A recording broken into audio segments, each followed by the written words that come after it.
नमस्कार दोस्तों, स्वागत है आपका आपके अपने यूट्यूब चैनल मन अप स्टोरीज में। दोस्तों, ये कहानी चल रही है ये रिश्ता क्या कहलाता है और इसके 20 पार्ट अपलोड हो चुके हैं। ये 21वां पार्ट है। तो चलिए दोस्तों, कहानी के इस पार्ट को शुरू करते हैं। पंकज का दिल किसी अनहोनी के लिए घबराने लगा था। रजनी तो कब से घर आ गई थी, तो भास्कर अब तक पहुंचा क्यों नहीं, ये सोचकर उसका दिल उसकी छाती से बाहर आने को हुआ। उसने चेतन की बाइक पर बैठते हुए कहा, घाटी वाले हनुमान मंदिर ले चल। चेतन ने बाइक चलाते हुए पंकज से पूछा, पंकज क्या हुआ भास्कर को, कहाँ गया था वो? तू कैसे जानता है कि वो कहाँ है? बता यार, बात क्या है? इधर भास्कर के मन में न जाने कितनी बार मरने का ख्याल आया। उसने नदी की ओर देखा और अब मन बनाकर वह अपना शरीर ढीला करके नदी की ओर बढ़ चला। क्या रजनी और भास्कर के बीच कुछ हुआ? चेतन ने फिर से पूछा। चेतन के सवाल पंकज को परेशान कर रहे थे। वह अभी बस भास्कर के ठीक होने की कामना कर रहा था। दोनों जल्द ही मंदिर पहुंच गए। वो लोग सभी तरफ भास्कर को ढूंढते हैं, लेकिन उन्हें वहां कोई दिखाई नहीं देता। चेतन की आंख नम हो जाती है। वो परेशान होकर अपने सिर पर हाथ रख लेता है और नज़दीक ही सीढ़ियों पर बैठ जाता है। पंकज से गुस्से में पूछता है, हुआ क्या है, बताएगा? पंकज उसे कुछ नहीं बता पाता। वह उसे कहता है, हमें मंदिर के पीछे की ओर भी देख लेना चाहिए। वो दोनों सीढ़ियां उतरकर नदी की ओर जाते हैं, किंतु उन्हें वहां कोई दिखाई नहीं देता। रात का अंधेरा काफी गहरा हो चला था। बस चांद की रोशनी में सब दिखाई दे रहा था। अचानक चेतन को पानी में से कुछ आवाज आती है। पंकज, यहाँ कोई जानवर नहीं हो सकता ना? पानी में कुछ है, चल जल्दी। चल वहां चलकर देखते हैं, पंकज कहता है। वो दोनों दौड़कर उस ओर जाते हैं तो देखते हैं भास्कर पानी में से निकलकर बाहर की ओर आ रहा था। वह पूरी तरह से भीगा हुआ था। पंकज भास्कर के पास आने की हिम्मत नहीं कर पा रहा था। वह थोड़ी दूर खड़ा हो जाता है। चेतन भास्कर से पूछता है, तू यहाँ क्या कर रहा है? पानी में क्या करने गया था? घर क्यों नहीं गया अभी तक? पता है घर वाले कितने परेशान हैं? भास्कर कुछ जवाब नहीं देता। चेतन उससे फिर कहता है, मैं तुझसे पूछ रहा हूँ भास्कर। भास्कर ना कुछ कहता है और ना ही अपनी जगह से हिलता है। चेतन परेशान हो जाता है। भास्कर को चेतन उसके कंधे पकड़कर हिलाता है, जिस वजह से भास्कर को एहसास होता है कि उसके पास कोई है। वह अपने ख्यालों से बाहर आता है और जब नजरें उठाकर देखता है तो चेतन को वहां पाता है। वह झटके से चेतन के गले लगकर रोने लगता है। काफी देर तक फूट फूट कर रोता है। कुछ देर बाद पंकज चेतन के पास आकर उसके कंधे पर हाथ रखकर कहता है, इससे अभी कुछ मत पूछ, बस इसे घर लेकर जा। पंकज को भास्कर को रोते हुए देखकर एहसास होता है कि वह रजनी के बिना सच में नहीं जी पाएगा। उसके दिल में दर्द होता है। उसकी भी आंख भर आती है। उसकी बहन से भास्कर इतना प्यार करता है और वो कुछ नहीं कर पा रहा। ये बात उसके दिल में एक दर्द पैदा करने लगती है। इसे इस हालत में घर कैसे ले जाऊं यार? अंकल आंटी परेशान हो जाएंगी। चेतन सिर पकड़कर कहता है। परेशान तो वो ऐसे भी हो रहे हैं, पंकज ने कहा। घर चलते हैं, भास्कर ने कहा। वह सामान्य होने की कोशिश कर रहा था। पंकज ने उसे इशारे से उसकी बात मान लेने के लिए कहा। चेतन की बाइक पंकज ने ली और भास्कर की बाइक चेतन ने, और भास्कर उसके पीछे बैठ गया। जब भास्कर घर पहुंचा तो सब उसे देखकर हैरान थे। राजेंद्र जी ने भास्कर के हालत देख के पूछा, क्या हुआ इसे? इसकी ऐसी हालत क्यों है? वो घबरा गए। अंकल, अभी इसे आराम करने दीजिए, हम लोग इससे कल बात करेंगे। रात बहुत हो गई है, आप लोग भी सो जाओ अब, चेतन ने कहा। भास्कर की मम्मी और बहनों की आंखों में आंसू थे। पहले कभी भास्कर को ऐसी हालत में किसी ने नहीं देखा था। चेतन भास्कर को उसके कमरे में ले गया। उसने भास्कर को नहाने के लिए बाथरूम में भेज दिया। इतने में उसने भास्कर की अलमारी से उसके कपड़े भी निकाल दिए। भास्कर को जब काफ़ी देर हुई तो उसने आवाज़ लगाकर बाहर आने को कहा। भास्कर ने बाहर आकर कपड़े चेंज किए। चेतन ने उसे सोने के लिए कहा। भास्कर काफ़ी थक चुका था और पानी में रहने की वजह से उसे बहुत जल्दी नींद आ गई। चेतन के बाहर आने पर सबने पूछा कि उसने कहा वो खुद नहीं जानता क्या बात है, वह सुबह आकर उससे बात करेगा। आप ध्यान रखना और कुछ भी ज़रूरत हो तो मुझे फ़ोन कर देना। चेतन इतना कहकर चला गया। पंकज काफ़ी देर से बाहर चेतन का इंतज़ार कर रहा था। उसकी बेचैनी भी बढ़ गई थी। चेतन उसके पास आता है। भास्कर अब ठीक है? हाँ, सो गया अभी। पंकज, क्या हुआ है? तू जानता है ना भास्कर की हालत ऐसी क्यों है? चेतन ने पूछा। हाँ। पंकज ने अपनी नज़रें झुका ली। क्या हुआ है? यार, कल पापा से भास्कर और रजनी के रिश्ते की बात तो पापा ने साफ शब्दों में मना कर दिया। आज रजनी भास्कर से मिलने शाम को आई थी। भास्कर ने बुलाया था। रजनी आज भास्कर से हमेशा के लिए रिश्ता ख़त्म कर देना चाहती थी। दोनों के बीच क्या हुआ वो मुझे नहीं मालूम। मैं रजनी को छोड़कर चला गया था। लेकिन इतना बता सकता हूँ कि रजनी को भूल जाने की बात से भास्कर टूट गया होगा। उसने रजनी को मनाने की कोशिश की भी होगी। रजनी घर से पक्का इरादा करके आई थी कि वह पापा को वचन दे चुकी है। मैं कुछ नहीं कर पा रहा यार। पंकज की आंखों में आंसू गिरने लगे। चेतन ने उसे कहा, सब ठीक हो जाएगा। चेतन ने पंकज को उसके घर छोड़ दिया। दोनों में फिर कोई बात नहीं हुई। अगले दिन भास्कर देर तक सोता रहा। उसके कमरे में उसे उठाने कोई नहीं गया। उसे किसी ने इसलिए उठाया नहीं क्योंकि सब चेतन का इंतजार कर रहे थे। चेतन सुबह जल्दी ही भास्कर के घर आ गया था। भास्कर के सिर के पास बैठकर वह भास्कर को उठने का इंतजार करने लगा। जब काफ़ी देर तक भास्कर नहीं उठा तो उसने भास्कर को उठाने के लिए उसे हिलाया। जैसे उसने भास्कर को छुआ, उसे एहसास हुआ कि भास्कर को तेज बुखार है। उसका शरीर गर्म तवे की तरह तप रहा है। वह भागकर बाहर गया और सपना से डॉक्टर को बुलाने के लिए कहा। सभी थोड़ा घबरा गए। भास्कर के बगल में ही डॉक्टर वर्मा रहते थे। सपना ने उन्हें बुला लिया। उन्होंने भास्कर को दवाइयाँ दी और उसका ख्याल रखने के लिए कहा। डॉक्टर के आने से भास्कर उठ चुका था। उसने उठना चाहा तो चेतन ने उसे उठाकर तकिए के सहारे बिठा दिया। कैसा है तू? भास्कर कुछ नहीं बोला। मुझे बताएगा हुआ क्या है? चेतन ने परेशान होते हुए कहा। उसने मुझसे कहा कि मैं उसे भूल जाऊं। चेतन समझ गया था भास्कर रजनी की बात कर रहा है, क्योंकि पंकज ने उसे कल इतना तो बता ही दिया था। क्या मैं उसे भूल पाऊंगा चेतन? मैं जी पाऊंगा क्या उसके बिना? तुझे तो पता है ना कितना प्यार करता हूँ मैं उससे। उसे बता ना जाकर। उसे नहीं पता यार।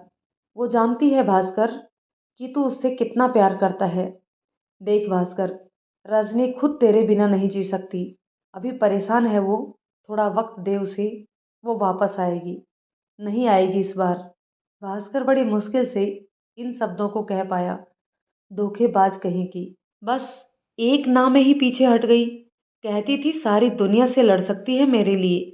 झूठ कहा था उसने। क्या उसे मुझ पर भरोसा ही नहीं था? मेरे प्यार पर भरोसा नहीं? पीछे कदम ले लिया उसने चेतन। भास्कर के मुंह से एक एक शब्द बड़ी मुश्किल से निकल पा रहा था। चेतन उसके दर्द को भली भांति समझ पा रहा था, लेकिन वो करता भी क्या? मैं सब सही कर देता, पर वो तो। मैं अकेला कैसे लड़ूंगा चेतन?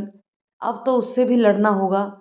मुझे उसके साथ मुझे जिसका साथ चाहिए था वो तो मुझसे ही लड़ने लगी, मेरे खिलाफ खड़ी हो गई। मुझे उसका साथ चाहिए था इसमें। यह सब कहते हुए भास्कर के पापा मम्मी सपना और सिया ने भी सुन लिया था। भास्कर की तड़प से उसके दिल में भी दर्द होने लगा। उनसे अपने बेटे की हालत नहीं देखी जा रही थी। चेतन भास्कर को समझाता रहा। इधर भास्कर की मम्मी ने रजनी की काकी को फ़ोन करके सब कुछ बताया। उससे विनती की कि वो अपने जेठ यानी कि रजनी के पापा से बात करे, उनको मनाने की कोशिश करे। ऐसे लड़ेगा तू बिस्तर में पड़े रहकर? भास्कर के पापा ने कहा। मैं बात करूँगा सुरेश जी से। वो मान गए तब तो रजनी ना नहीं कहेगी ना। तू बिल्कुल चिंता मत कर। अभी भी कुछ नहीं बिगड़ा है। भास्कर के कंधों को थपथपाते हुए राजेंद्र जी बोले। तू उसे उठाकर ले आना। हम राजपूत हैं, रोते नहीं रुलाते हैं। उनकी इस बात पर भास्कर को हंसी आ गई, लेकिन 2 पल उसके होठों पर रुककर वापस चली गई। अरे देवदास, चल उठ, तुझे थोड़ा घुमा कर लाता हूँ। मुझे बुखार है। भास्कर का कहीं जाने का मन नहीं था। तो कौन सा मैं तुझसे मजदूरी करवाऊंगा? तुझे ईंटें नहीं उठवानी है, मेरे पीछे बाइक पर बैठना है, मुझे कसकर पकड़ कर बैठ जाना, नहीं गिराऊंगा तुझे, चल। भास्कर को उसकी बात सही लगी।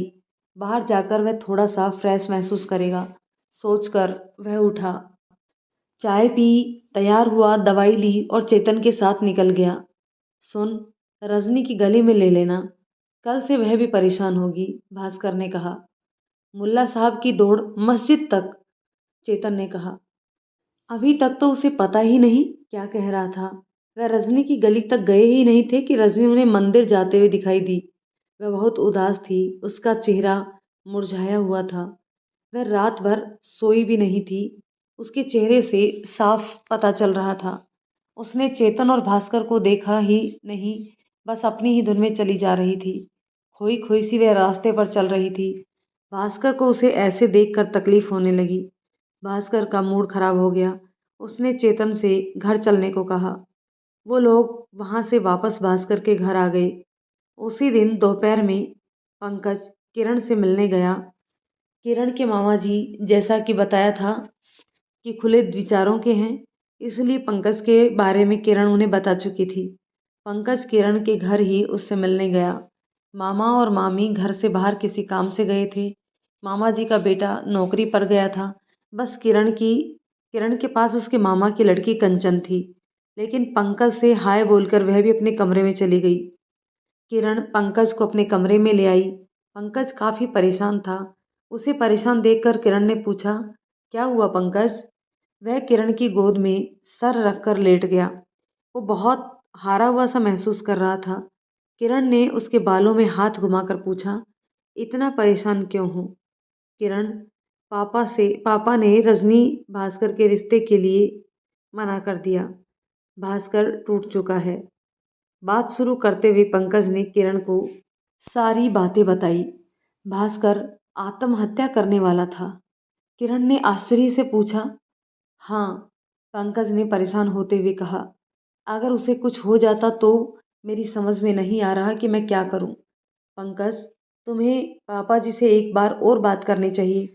उन्हें सब बताओ, सब समझाओ, चाहे तुम्हें वो थप्पड़ भी मार दें, पर रजनी की जिंदगी खराब होने से रोक लो। किरण ने चिंतातुर होते हुए कहा।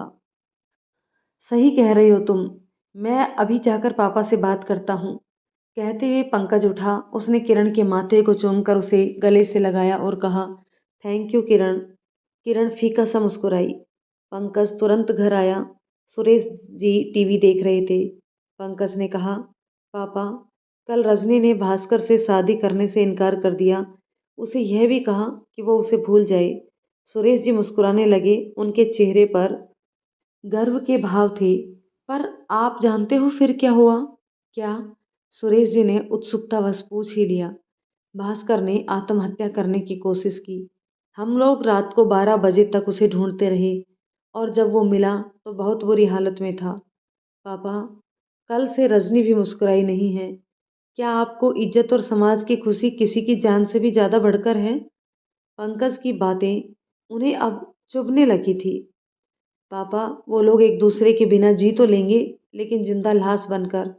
मैं देख कर आ रहा हूँ भास्कर की हालत। पापा, अगर उसे कुछ हो जाता तो? सुरेश जी कमरे से उठकर बाहर चले गए। पंकज को लगा कि उसने कुछ ज़्यादा कह दिया। पंकज को एहसास था कि उसने सुरेश जी को चोट पहुंचाई है, पर किसी न किसी को तो ये करना ही था। रजनी की खुशी के लिए ये जरूरी था। और फिर रजनी को खुश देखकर सुरेश जी का भी दिल पिघल जाएगा, यह विश्वास ही पंकज से ये सब करवा रहा था। उधर चेतन भास्कर के कमरे में उससे कैसे पूछे ये सोच रहा था। उसने कहा, तू कल? वह फिर कुछ देर रुका। हिम्मत करके उससे फिर पूछा, कल आत्महत्या करने चला था? हाँ, गया तो था, लेकिन नहीं कर पाया। रजनी वहाँ भी बीच में आ गई। हमेशा अपनी मनमानी करती है।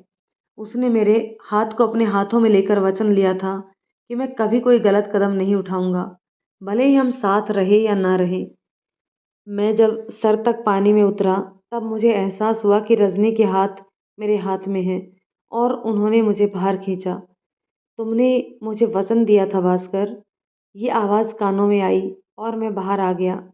मुझे पता ही नहीं कि तू कब वहाँ आया। चेतन की आंखों में आंसू आ गए। कोई किसी से इतना प्यार कैसे कर सकता है कि हर पल बस उसी की खुशी का ख्याल रहे। चेतन ने कहा। रजनी ने मुझसे एक बार कहा था, चेतन, कि यदि कभी एक दूसरे के बिना जीना भी पड़े तो हम जिएंगे और देखेंगे जिंदगी ने हमारे लिए आगे और कितनी तकलीफ लिखी है। मैं उसे धोखा नहीं दे सकता, मुझे जीना होगा उसके लिए। चेतन ने उसे गले से लगाते हुए कहा, यार तू पागल है क्या? मैं हूं ना तेरे साथ, हम सब हैं। तूने मुझे क्यों नहीं बुलाया? ऐसा कभी लगे तो मेरे पास आ जाना, पर ये जो कल किया ये अब कभी मत करना प्लीज़। तुझे कुछ हो जाता तो? दिमाग काम ही नहीं कर रहा था यार, भास्कर ने सिर पकड़ते हुए कहा। उधर कुछ 4-5 घंटों तक सुरेश जी घर नहीं आए। पंकज को अब चिंता होने लगी थी। वह उन्हें ढूंढने के लिए जब जाने लगा तो सुरेश जी धीमे कदमों से घर में आए। एकदम थके हुए, हारे हुए से प्रतीत हो रहे थे। धीमी आवाज में पंकज से उन्होंने कहा, पंकज, एक गिलास पानी पिला दे। पंकज पानी लेकर आया और पानी उन्हें देकर उनसे कहा, पापा, मुझे माफ़ कर देना, सुबह मैंने कुछ ज़्यादा ही कह दिया। पंकज, भास्कर के पापा को बुलाओ, शादी की बात करनी है। पंकज को जैसे अपने कानों पर विश्वास ही नहीं हुआ। उसने दोबारा पूछा, क्या? सुना नहीं तूने? भास्कर के पापा को बुला लो, रजनी की शादी की बात तय करते हैं। वह खुशी से रजनी के पास गया। रजनी पलंग पर उदास सी लेटी हुई खाली आंखों से छत को देख रही थी। राज, पापा मान गए हैं। रजनी की समझ में नहीं आया पंकज क्या कह रहा है।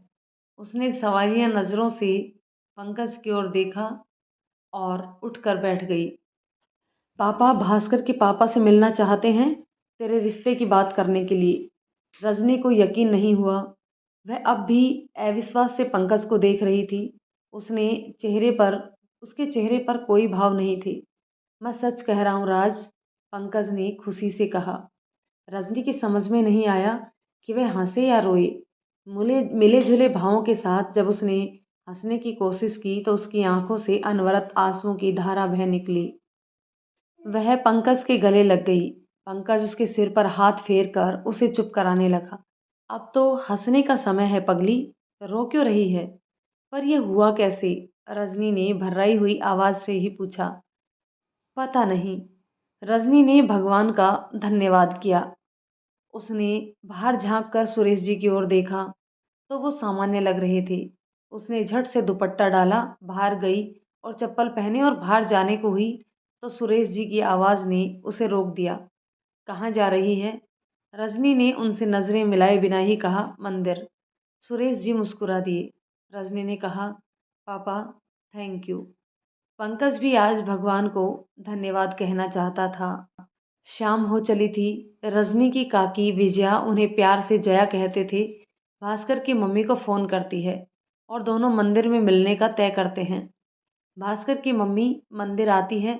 दोनों मंदिर के बाग में बैठकर बातें कर रही थी कि तभी रजनी का मंदिर आना होता है।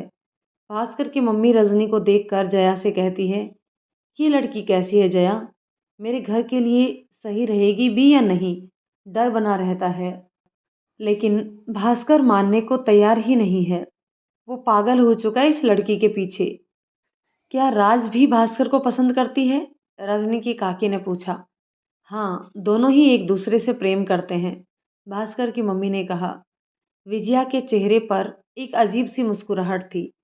अभी अंतरजातीय विवाह करना मुश्किल है, लेकिन अब भास्कर को समझाना और भी ज़्यादा मुश्किल है। तू बात करने की कोशिश करना, भास्कर की मम्मी ने परेशान होते हुए कहा। राजकुंवर, तू चिंता मत कर, मैं पूरी कोशिश करूंगी इन बच्चों को मिलाने की, विजया ने कहा।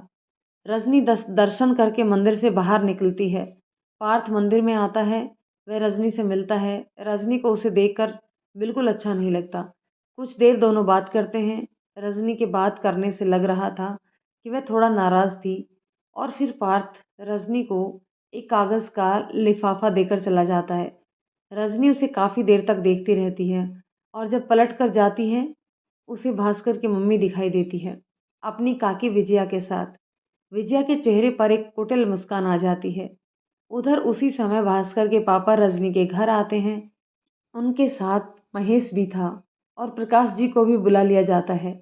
सबने कुछ देर बातचीत की और रिश्ता पक्का कर दिया। भास्कर के पापा, भाई और प्रकाश जी को चाय, नाश्ता और मिठाइयाँ ऑफर की गई। रिश्ता पक्का तो कर दिया गया, लेकिन समाज में अभी किसी से चर्चा नहीं करने का दोनों परिवारों का आग्रह था। भास्कर की मम्मी ने घर आकर भास्कर से कहा कि वो रजनी की काकी से मिलकर आई है, दो वो कोशिश करेंगी। उसी समय महेश भास्कर के पापा के साथ घर पर आया। राजकुंवर जी सभी के लिए चाय बनाने रसोई घर में चली गई। तब महेश ने भास्कर से कहा, रिश्ता पक्का करके आए हैं तो खामेखा परेशान हो रहा था ना। राजेंद्र जी ने भास्कर से कहा, ये बात अभी किसी को नहीं बताना, यहाँ तक कि तेरी मम्मी को भी नहीं। भास्कर की खुशी का ठिकाना नहीं था। वह रजनी से मिलना चाहता था, लेकिन अभी उसका उससे मिलना संभव नहीं हो पा रहा था। कुछ दिनों बाद पंकज भास्कर के घर मिठाई और फलों का बड़ा सा बॉक्स लेकर गया और उन्हें घर पर खाने को निमंत्रण दिया गया। हमारे यहाँ आप सपरिवार भोजन के लिए पधारें, ऐसी पापा की इच्छा है अंकल, पंकज ने कहा। जरूर पंकज, हम सभी आएंगे, राजेंद्र जी ने कहा। पंकज से बैठने को कहा, लेकिन वह जल्दबाजी में कुछ काम का कहकर निकलने को हुआ। भास्कर ने उसे आवाज़ दी, पंकज, पंकज रुक। पंकज रुका। भास्कर ने उसे गले से लगाकर कहा, थैंक यू। पंकज मुस्कुरा उठा। भास्कर के पापा को लगा कि अब तो घर पर सबको बताना ही पड़ेगा, राजकुमार को भी। उन्होंने भास्कर की मम्मी से कहा, हमें रजनी के घर भोजन का निमंत्रण आया है। दरअसल सुरेश जी शादी के लिए मान गए हैं। भास्कर की मम्मी बहुत खुश हुई। उनको ऐसा लगा जैसे ये विजया की ही वजह से हुआ होगा। उन्होंने उसे धन्यवाद देने के लिए फ़ोन किया। दोस्तों, कहानी के इस पार्ट को अभी हम यहीं रोकते हैं। मिलते हैं कहानी के एक और पार्ट में। तब तक के लिए कमेंट करके आप ये बताइएगा कि कहानी आपको कैसी लग रही है। यदि कहानी पसंद आती है तो इसे लाइक शेयर कर दीजिए और यदि चैनल पर नए हैं तो प्लीज़ चैनल को सब्सक्राइब ज़रूर कर दीजिए। मिलते हैं दोस्तों कहानी के नेक्स्ट पार्ट में। तब तक के लिए शुक्रिया।